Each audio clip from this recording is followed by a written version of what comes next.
right. Welcome to day 4 of our Advent meditation series. And today we'll be using a meditation using sound. I love all of these different forms. I think because I have loved opening the doors to the fullness that's found in silence for so long in my life, that I have developed a real deep appreciation for all of the mechanisms and practices that let that happen for me and for anybody that I get to serve. So this one is equally as loved as the heart and the breath and the observation and so many of the others. I'm going to begin by reading the words that were in the newsletter and then move forward from there with our reflection. And then before we do the meditation, I will teach you the 3 Sanskrit words that will form the mantra that we'll be toning. So here are the words that form this topic called No Longer Weary. Come to me, all you who are weary and are carrying heavy burdens, and I will give you rest. Take my yoke upon you and learn from me, for I am gentle and humble in heart, and you will find rest for your souls. For my yoke is easy and my burden is light.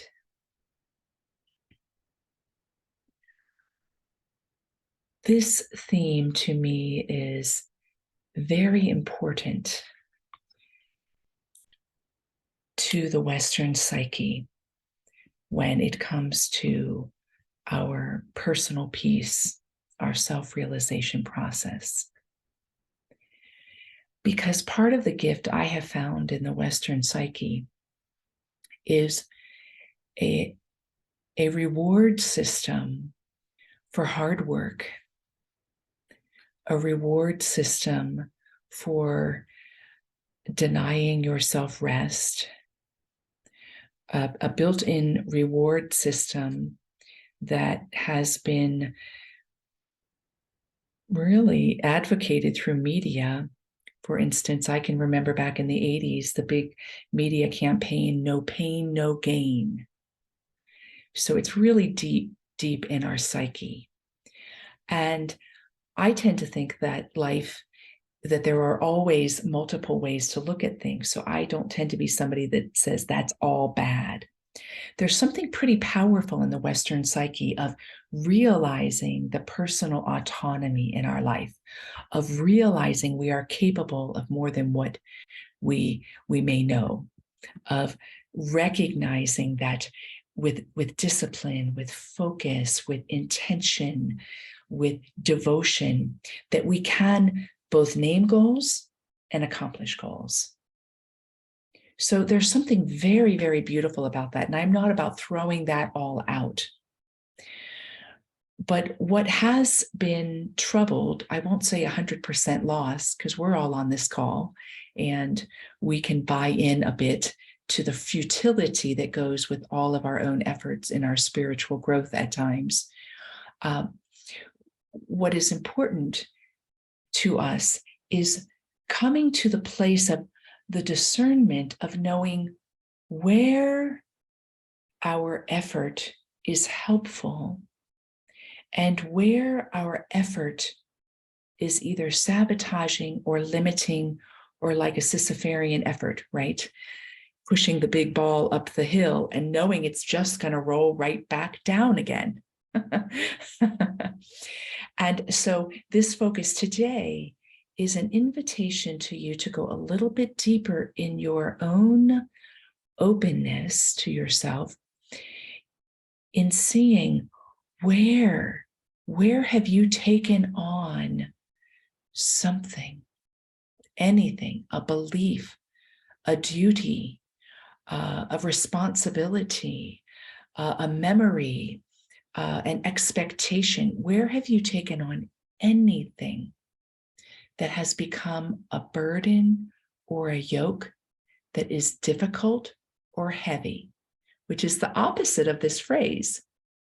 Yoke is easy, burden is light. And so I leave you with that to reflect upon outside of our meditation. And I want to share words from a Hebrew text that I love that opens this up a bit more. It's from Isaiah 53. In fact, I have very often cried with this because I think without my realizing, I tend to shoulder a lot. So it's real easy for me to tear up when I hear this because it's like, oh, come, everyone who thirsts. Come, you who thirst. Come to the waters. Come, you who have no money, and eat and drink. Come, have wine and milk without money and without price. Why do you spend your money for that which is not bread, and your labor for that that does not satisfy? Remarkable, just remarkable to let ourselves be touched by those words and to delicately notice where we pay the price for that which does not satisfy. And instead of going through the effortfulness of repeating that cycle or even resisting that cycle, to ask the deeper question, why am I paying that price for that what does not satisfy? And secondarily, what is my soul longing for? And thirdly, how can I make a choice that meets what my soul is longing for? There's a simplicity there. It's not necessarily easy. So jumping back to the words of Jesus, what I find interesting about his phrase, and now I'm not speaking to you as a theological, scholastic theologian. I can do that. I love that form of inquiry, but these sessions really aren't about that. They're about what hits us. And there are many things that can hit us over time in different ways. And what's hitting me here in this passage is that in the invitation, and this happens so often in the messages of Jesus, he'll say, come and see, come and try it out. Come be with me. I long for you. Come. And here in this statement, he's saying the same thing. Come to me. But he follows it with something very interesting. He says, I'll give you rest, like a true friend. We find rest in a friend. But after that comes how we get the rest. And that is by taking a yoke upon ourselves. And that yoke, I believe, is the coming close to an individual that experienced lasting peace, that was so aligned with their mission in being incarnate God in the world, like we are called to be, so aligned with that they discovered a secret. Come learn from me, because I've learned it's not meant to be heavy. I've learned it's not meant to be difficult. I have learned with this surrender of all these limited ways of looking at things, that in the surrender, there is an effortlessness that your life is meant to be about. And when you learn from me, you will find what? It doesn't follow up that I have something great to say. The greatness of the message comes from what he says, I'm gentle and humble of heart. He says, I have become an individual that is truly gentle and humble of heart. And those are the people we want to learn from. Those are the people that impart a message to our souls, because they have been touched by the very burdens and the very yokes that have failed to satisfy. And he gives a very confident fruit you will find rest. You will find rest. So it's worthy of coming and seeing with a message that confident. It's worthy to try it out and see, wow, is this possible? I want to read a passage of a mystic whom I love. She's a Carmelite like me. And if you're not familiar with her, you're going to have to bypass, you're going to have to let the meaning of her message bypass her languaging, because she comes from a very flowery French effusive background, and she's a real lover of Jesus, and that's Therese of Lisieux. And she is someone that mastered what we are talking about here. She gives many, many stories of how she discovered it. And I want to share with you a playful story of how she discovered this easy path, this yoke, this burden. And the Hebraic translation for yoke, the understanding there is not so much the yoke that's on the shoulders like an oxen. That can be interpreted that way. It's the yoke that is the servitude, that is the bondage. It's the yoke of what binds us to whatever we're faithful or committed to. And so the invitation from Jesus's words is to actually let go that's not satisfying you.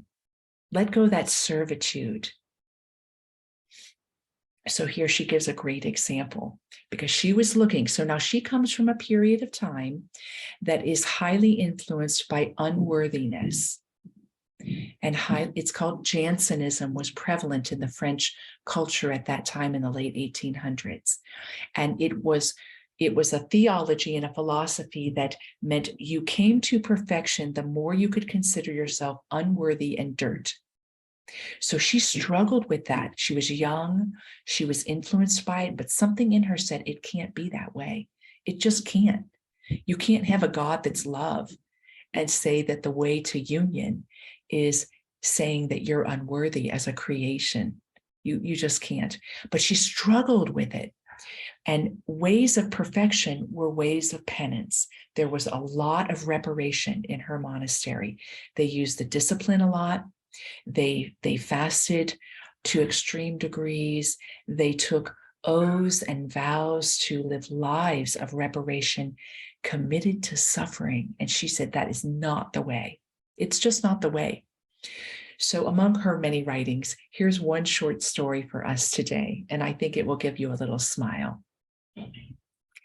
I am determined to find an elevator to carry me to Jesus, for I am too small to climb the steep stairs of perfection, Therese said.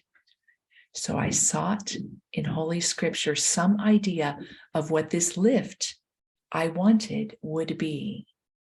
And I read, whoever is a little one, let them come to me. And she's so spunky. I also wanted to know how God would deal with this little one.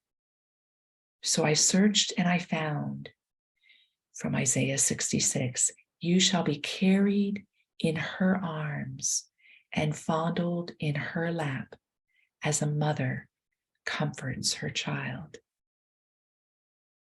She goes on, it is your arms, Jesus, which are the elevator to carry me. There is no need for me to grow up. In fact, it's just the opposite. I must become even littler. What she's referring to here is a return to the innocence, the childlike innocence that is in the world from a place of wonder and discovery and believes all things are possible and that it can happen with ease. That's what she discovered, that is the path of perfection. And if you don't know anything about her, believe me, she really put her money where her mouth was. So in that, what I wanted to do was allow our sound meditation today to be a mantra all about the vibrational experience of this level of surrender and trust. And it's called the Saranagati mantra. It's very simple. If you're familiar with any Sanskrit, you will know these three words that are mantras in and of themselves. Very simple. Om Namah Shivaya.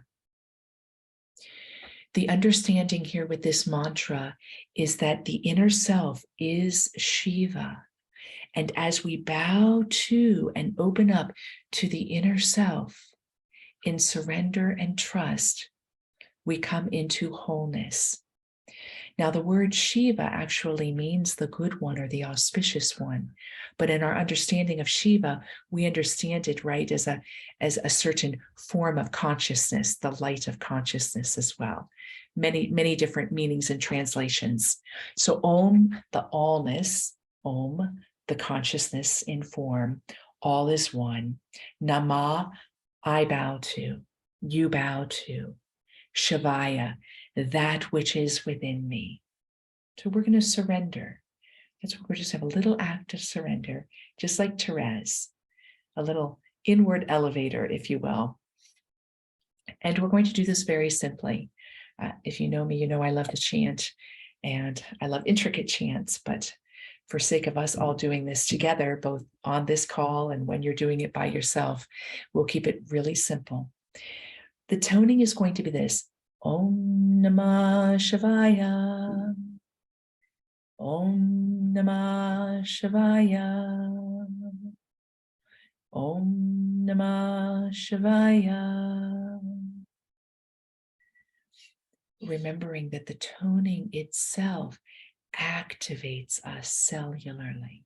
It activates. So it's better than listening. Listening can be very good. And when we slip into stillness and silence, we might want to just listen. I'd like to encourage you to try, if you can, to use your voice, even if it's very soft. You'll have to stay on mute because of the echo that happens on Zoom. I'm going to use my mala. It's 108 beads. We probably won't have time to do the entire 108, but we'll get as far as we can. All right. So I invite you to close your eyes as I close mine. And let's sit just in a couple minutes of, or just a minute of silence to let the message of today sink in a little bit more.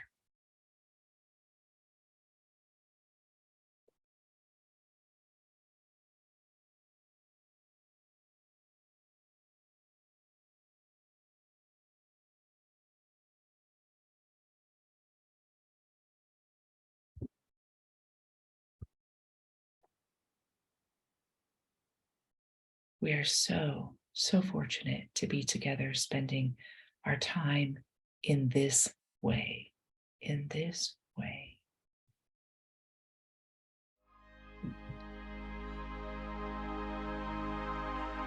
Inviting in a breath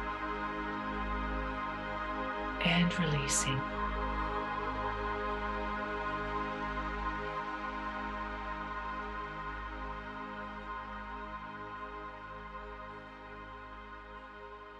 And inviting in a breath and releasing.